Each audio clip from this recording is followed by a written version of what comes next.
My name is Muammar Gaddafi. I was born in 1942 in a humble Bedouin tent near Sirte, in a Libya colonized by the Italians. My childhood was marked by the simplicity of the desert, with stars as the only light at night and the warm wind as the only melody. I grew up with a burning thirst for justice, fueled by the stories of the elders about resistance against occupation. Freedom is a natural right of every man.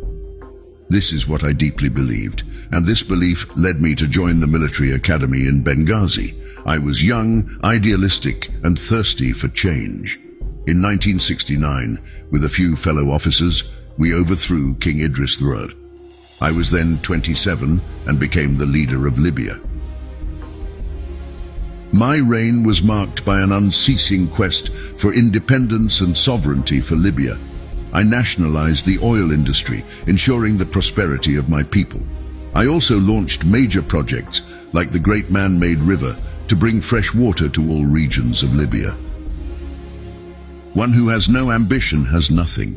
I always believed that ambition was the key to progress, and I wanted Libya to be a beacon for Africa and the Arab world. But my reign was not without controversy. I was criticized, ostracized, and even attacked, but I always believed in my vision for Libya. I wrote the Green Book, where I outlined my philosophy on direct democracy and socialism. Democracy is not in the ballot boxes, but in the participation of the people. I always believed that power should belong to the people. But the winds of history sometimes blow with violence. In 2011, uprisings broke out in Libya. Foreign forces intervened, and I was hunted down. On October 20th, 2011, near Sirte, my life came to a brutal end. It is with a heavy heart that I look back and realize that some of those who betrayed me did not understand the gravity of their actions. My own people, driven by external forces, did not understand that their betrayal would be a condemnation for themselves to the irreversible.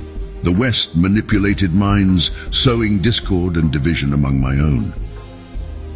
Betrayal can never be a viable option. It may seem lucrative in the short term, but it incurs a moral debt that can never be repaid. The price of betrayal is heavy, and it can haunt those guilty of it for the rest of their lives. I sound the alarm to my African brothers and sisters. Do not fall into the trap of betrayal for some fleeting gains. The West only thinks of itself, its own interests. If you betray your own people, if you turn your back on your African brothers and sisters for the sake of the West, you will condemn yourself to remain prisoners of your actions. Unity is the only path to freedom. When we turn against each other, we strengthen the chains of our own oppression. History shows us that division only leads to weakness and vulnerability. True freedom can only be achieved when we stand together as a people, as united Africans. The temporary sacrifices we make for the common good will ultimately free us from the shackles of foreign oppression. Let's not let the divisions sown by others blind us.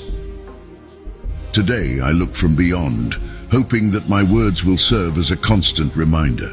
The West may offer tempting promises, but they are often tinged with deception. True strength lies in our unity, in our solidarity as the African people. Do not betray your brothers and sisters. Do not betray Africa. In life, there are times when one must choose between living one's own life fully, entirely, completely, or dragging the dishonorable, hollow, and false existence that the world, in its hypocrisy, imposes on us. I chose to live by my convictions, and I hope my story will inspire others to do the same. Life is fleeting, but ideas are eternal. I hope my legacy will continue to inspire future generations to fight for justice, freedom, and dignity.